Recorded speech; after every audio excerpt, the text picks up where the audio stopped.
Hola, buenos días. Hoy vamos a ver el módulo 16 que trata de fundamentos de seguridad de la red. En este módulo del CCNA1 lo que vamos a hablar es de la parte de la seguridad de la red, donde primero detallaremos qué son las vulnerabilidades y amenazas con respecto a los dispositivos de red. Hablaremos de algunos ataques de red, cómo mitigar dichos ataques y cómo intentar securizar los dispositivos de red para así tener una red más protegida. Amenazas y vulnerabilidades. Bien, los ataques a una red pueden ser un aspecto muy importante a tener en cuenta. Hoy en día, pues la seguridad en las redes es una cosa muy importante, fundamental, ya que sus efectos secundarios pueden ser devastadores. Desde la pérdida de dinero, pérdida de dispositivos, hasta lo más importante que podría ser la pérdida de información. Hoy en día la información que se dispone en los sistemas de red, es decir, aquellos servidores que almacenan información, es un objeto muy valioso desde el punto de vista de cualquier usuario, ¿vale? Es decir, para un usuario, pues, por ejemplo, si están almacenando sus fotos en un servidor de la nube, pues el hecho de que ese servidor sea vulnerado y puedan borrar sus fotos, pues puede llegar a ser muy importante. Pero esto aún se multiplica por 10 o por n según el tipo de información, es decir, existen empresas que tienen toda su información también está en esos servidores y que viven de tener esa información disponible, ¿vale? Por tanto, como podéis ver, pues es muy importante que en las redes sean seguras y intentar minimizar los riesgos. ¿Qué puede ocurrir cuando tenemos una red vulnerada?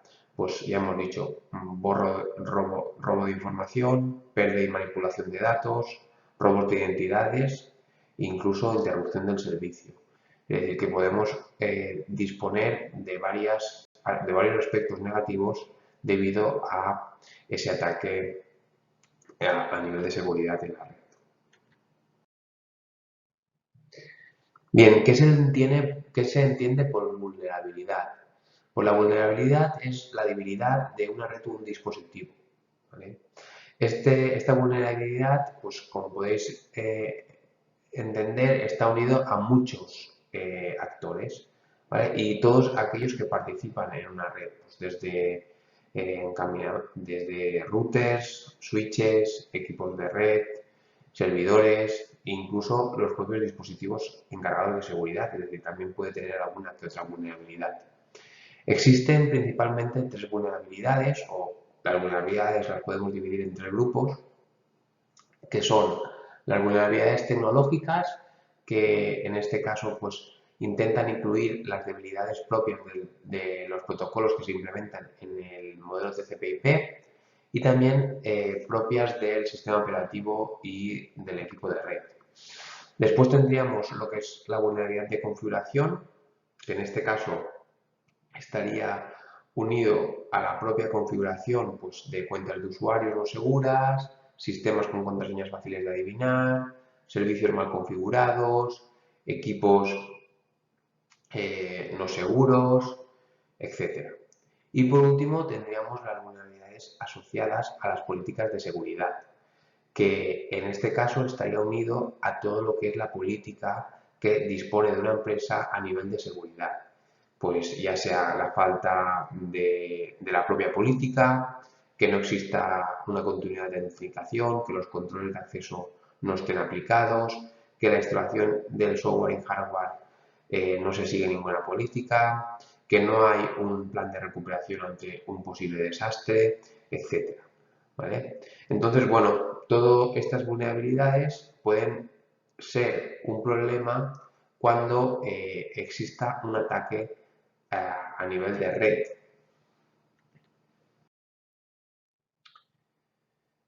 Al final, estas vulnerabilidades lo que pueden aportar son unas amenazas, ¿vale? Y estas amenazas están asociadas a amenazas de tipo hardware, que sería que los daños físicos a servidores, routers, switches y cableado de lo que sería la propia empresa.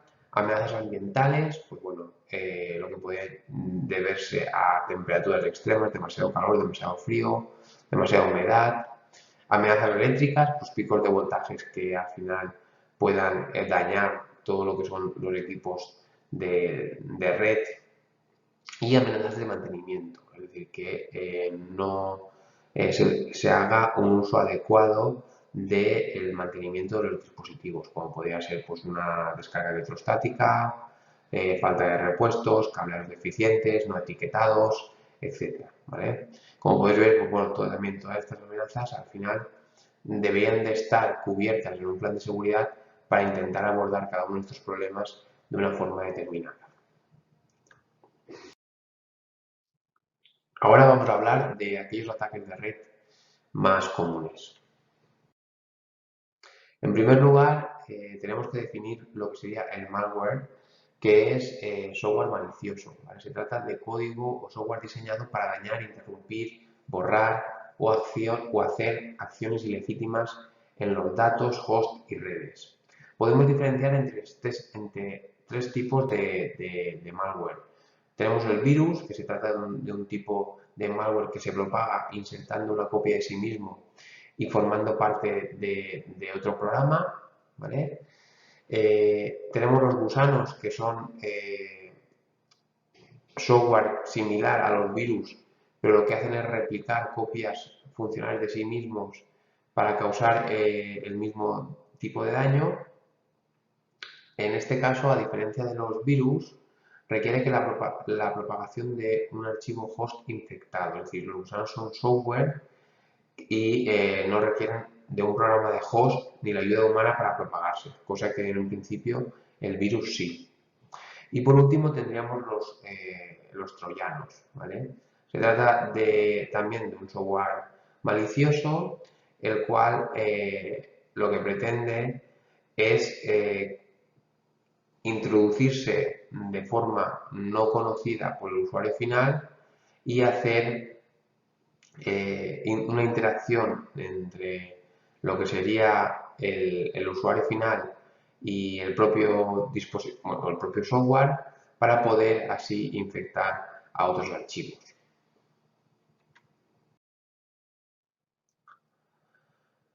Respecto a ataques, tendríamos en primer lugar lo que serían los ataques de reconocimiento, que su principal objetivo es obtener información de la red, ¿vale?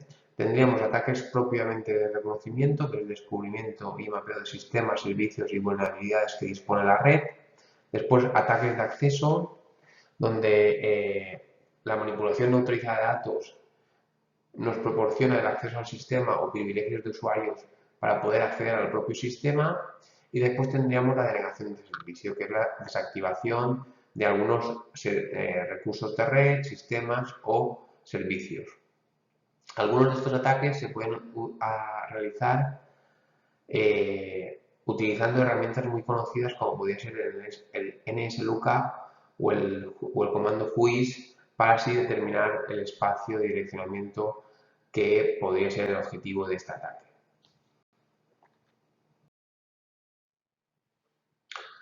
Respecto a los ataques de acceso, pues principalmente podríamos hablar de lo que serían las vulnerabilidades de las propias cuentas que se disponen de los usuarios, ¿vale? Es decir, en este caso entrarían ataques sobre las contraseñas, pues implementando diferentes tipos de ataques, como pueden ser de fuerza bruta, troyanos, rastreadores, etc.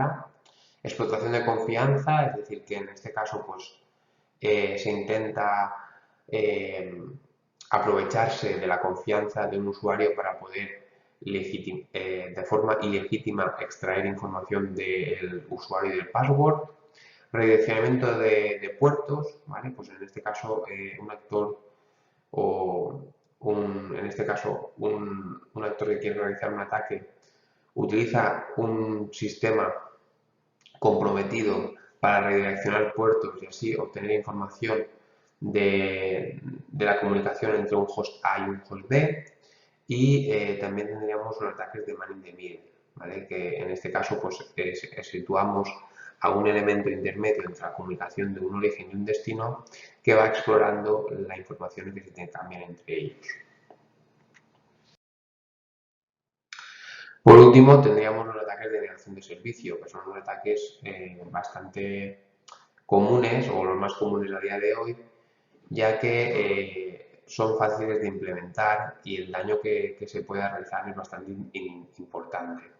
En este caso, los ataques de negación de servicio lo que intentan es, como bien indica su nombre, que los servicios queden inutilizados. Y para ello lo que intentan utilizar son las vulnerabilidades que bien se disponen los servidores o los propios protocolos para poder dejar a los elementos de red inactivos, ¿vale? O bien saturando la red, o bien saturando a los servidores, etc. La idea es que varias entidades ataquen a un solo host, a un solo servidor, para así dejarlo inactivo. Y después tenemos una mejora de lo que sería el ataque de negación de servicio o DOS, que sería el DDoS, que es un ataque de negación de servicio distribuido.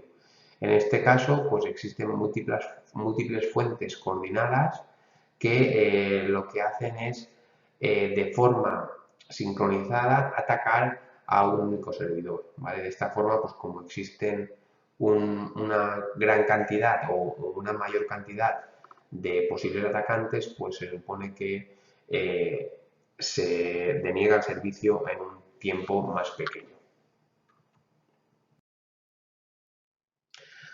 Ahora vamos a hablar de lo que serían las mitigaciones para los ataques de red. En primer lugar, para poder mitigar un ataque de red es muy importante la configuración de nuestra red, ¿vale?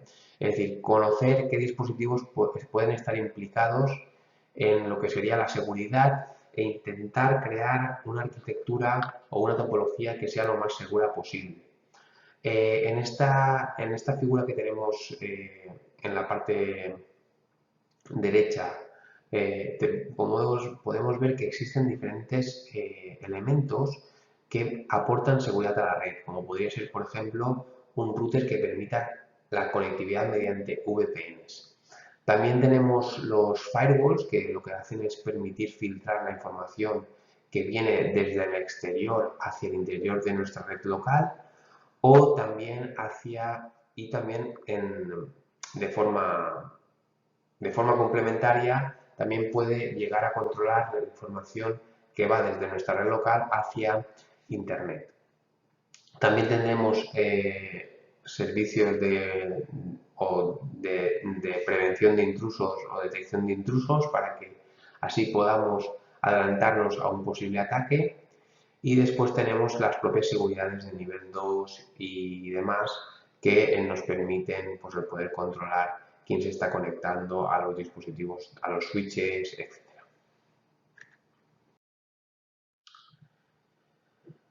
En todas estas medidas para poder mitigar los ataques, un aspecto muy importante son las copias de seguridad, ¿vale? Hacer copias de seguridad tanto de configuraciones como datos es una de las formas más efectivas de protegernos frente a la propia pérdida de los datos, ya que si en algún momento algún dispositivo se ve atacado por una posible amenaza y se pierde alguna de esta información, pues bueno, siempre podríamos recuperarla mediante el último backup realizado, ¿vale? Para realizar copias de seguridad de forma efectiva tenemos que tener en cuenta estos 4 elementos que vemos en la tabla, es decir, por una parte la frecuencia, por otra parte el almacenamiento, la seguridad de las propias copias de respaldo y la validación, ¿vale? La frecuencia lo que indica es cada cuánto yo tengo que realizar una copia de seguridad. El almacenamiento pues sería dónde tengo que almacenar esa información para que sea lo más segura posible. La seguridad, pues bueno, de alguna forma indicar qué política de seguridad voy a utilizar con las propias copias de seguridad y por último lo que sería la validación, ¿vale? Es decir, validar que esas copias pues son seguras y son correctas, ¿vale? Por tanto, eso también es un aspecto muy importante. Otra cosa que a veces no tenemos en cuenta y que sí que deberíamos de ser un poco más exhaustivos es con la actualización del software, ¿vale? Siempre que tengamos actualizaciones tanto de sistemas operativos como de aplicaciones, es muy importante realizar dichas actualizaciones, ya que muchas de ellas están unidas a paquetes que van de alguna forma a proteger nuestro equipo. Es importante realizar dichas actualizaciones para así intentar tener una menor probabilidad de ser atacado. Y los servicios de seguridad más fuertes serían aquellos que utilizan la AAA, ¿vale? La de autenticación, autorización y accounting. ¿Qué significa cada una de estas acciones? La primera que sería autenticar, sería decir quién eres, ¿vale? Es decir, por lo menos yo tengo que asegurarme que tú eres quien dices ser. En la segunda, que es la autorización, es hasta dónde yo te dejo entrar o hasta qué acciones yo te permito realizar, ¿vale? Y la última y no menos importante sería el accounting, es decir, tener un registro de todo lo que se ha realizado durante tu conexión o durante el tiempo que has estado trabajando con una aplicación, no sé, con una interacción entre un dispositivo y tú como usuario final, ¿vale? Por tanto, es muy importante que eso se tenga en cuenta, ¿vale? Aquí tenéis el ejemplo de lo que sería una tarjeta de crédito, pues bueno, quien dice ser pues con la propia tarjeta y con un PIN, pues se supone que ese PIN es personal, intransferible y por tanto se asegura la parte de autenticación. La autorización es que tú tienes un crédito máximo para poder gastar o sacar de un cajero en un determinado día. Y el accounting sería todos aquellos gastos que se realizan a través de la tarjeta de crédito, pues son de alguna forma registrados y al final del mes tú puedes conocer dicha información. Por lo que respecta al firewall, ¿vale? Que también sería otra medida de mitigación de los ataques, existen diferentes tipos de firewall. El firewall principalmente lo que hace es gestionar las conexiones y permitir los tráficos que se requieran desde la red interna hacia la red externa o pública.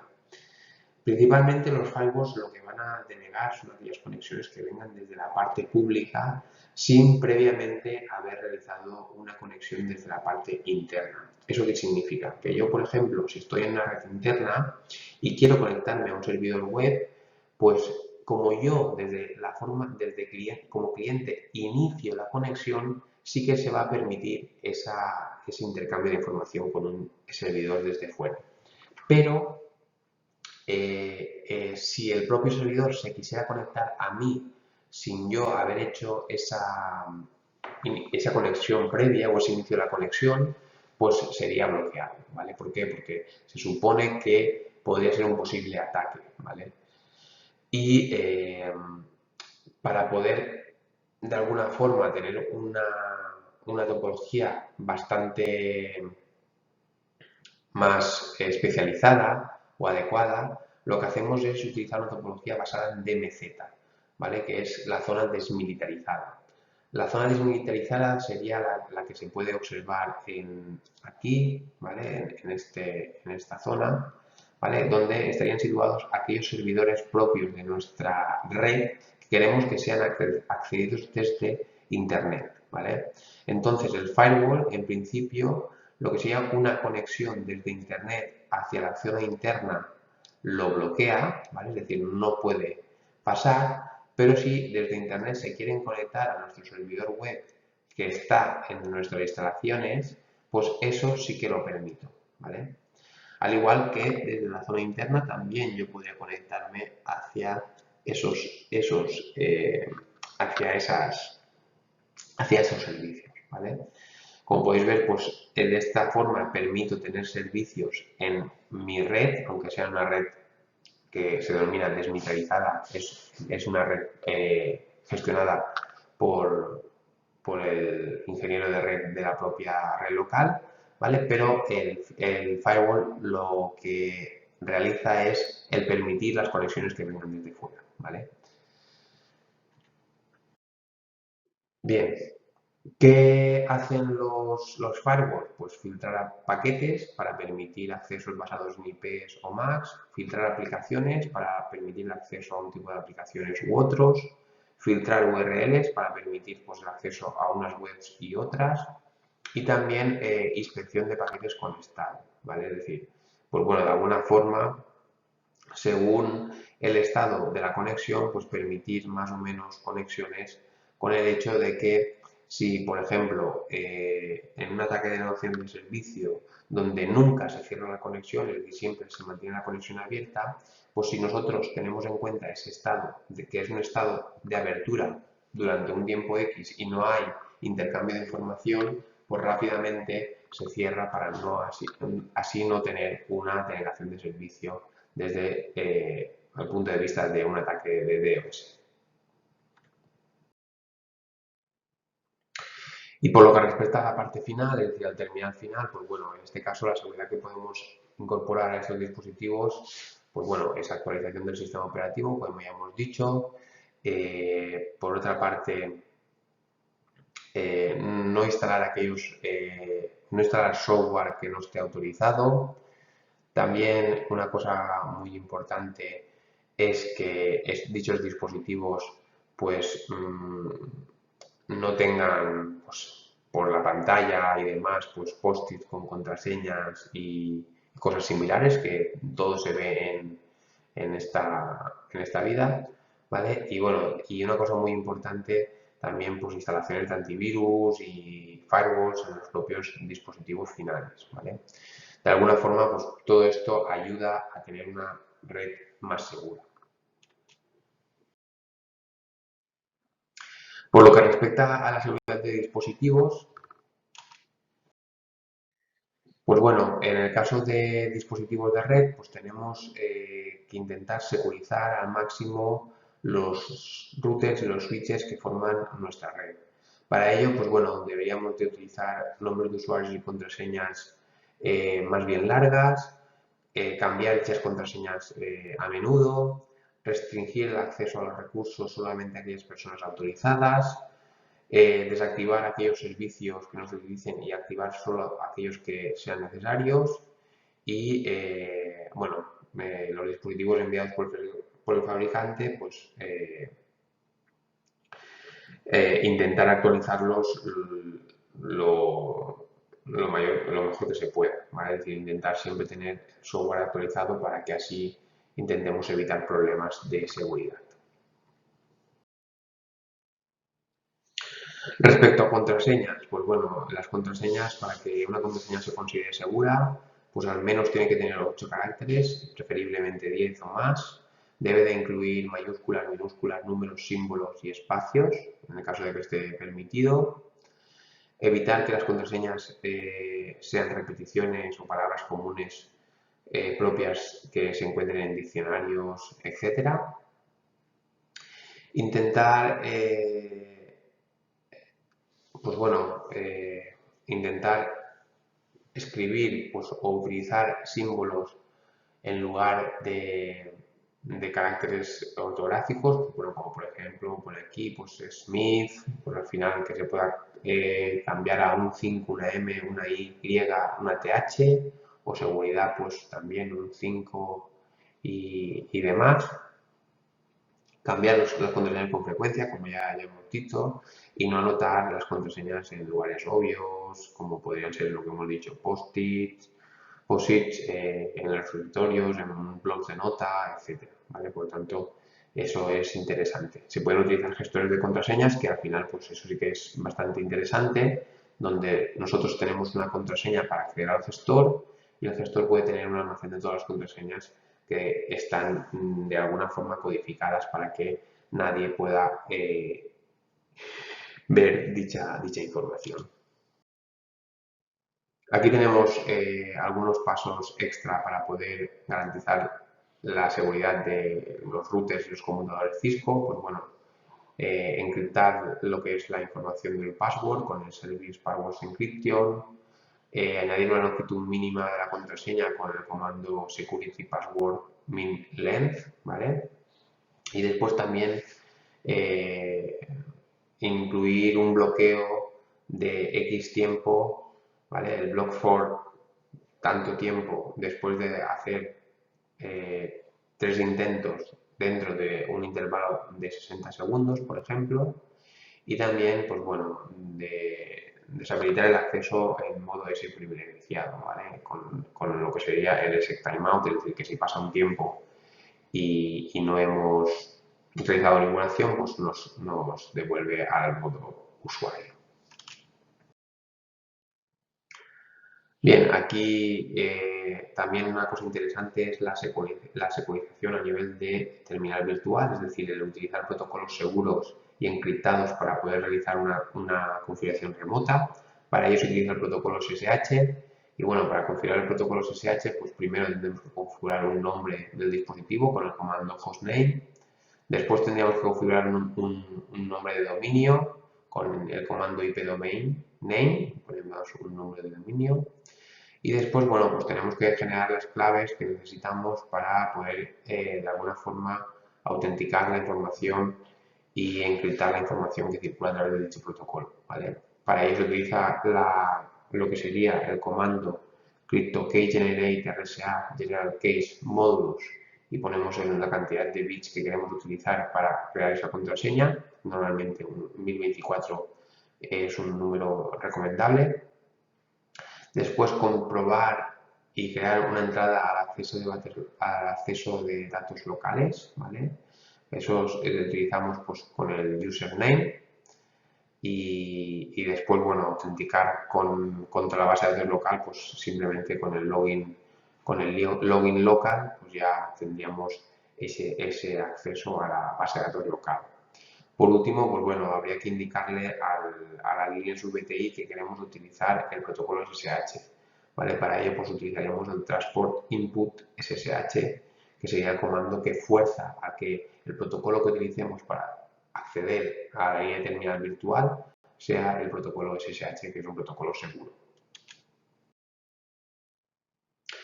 Después tendríamos que deshabilitar aquellos servicios no utilizados. Pues bueno, para ello podemos desactivar o en principio, pues bueno, en los dispositivos Cisco normalmente casi todos los servicios están deshabilitados por defecto, ¿vale? Pero de todas formas podemos observar aquellos servicios que tengamos predeterminados de alguna forma abiertas utilizando el protocolo Show IP Ports All y Show Control Plane Host Open Ports, ¿vale? Con eso podríamos ver la información de los servicios que tenemos de alguna forma abiertos. Bien, como resumen, ¿qué hemos visto en este módulo? Pues principalmente hemos hablado de la seguridad de la red, ¿vale? Hemos visto que es muy importante tener una red segura, ya que podemos perder información, podemos perder identidades, incluso pueden interrumpir servicios. Para ello, pues bueno, existen unas vulnerabilidades y unas amenazas que tenemos que intentar mitigar y si dichas amenazas y vulnerabilidades son mitigadas, pues tendremos una menor posibilidad de que tengamos un ataque. Para ello, pues bueno, también tenemos que utilizar dispositivos específicos como pueden ser servidores VPN, firewalls, IPS, etcétera, para de alguna forma añadir más seguridad a nuestra red. Y también tener los dispositivos lo más actualizados y lo más seguros posibles, es decir, añadir contraseñas seguras, cambiarlas y todo lo que ello conlleva, ¿vale? También tenemos que intentar, ya lo habíamos dicho ahora al finalizar, pues tener el menor número de servicios activos posibles para que así haya una menor posibilidad de tener una vulnerabilidad y por tanto pues que nuestra red sea más segura. Bueno, también hemos visto pues, cómo securizar los routers y los switches a través de la configuración básica del protocolo SSH y de esta forma, pues bueno, también es una práctica que ejempliza, que da ejemplo a esta configuración.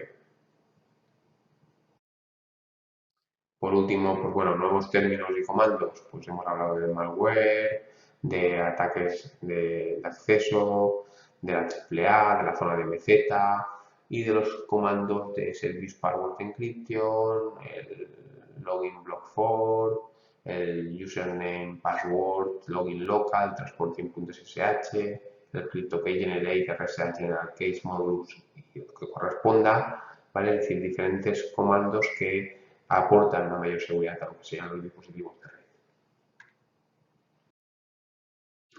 Bueno, simplemente agradecer vuestra atención y espero que os haya gustado este tema. Gracias.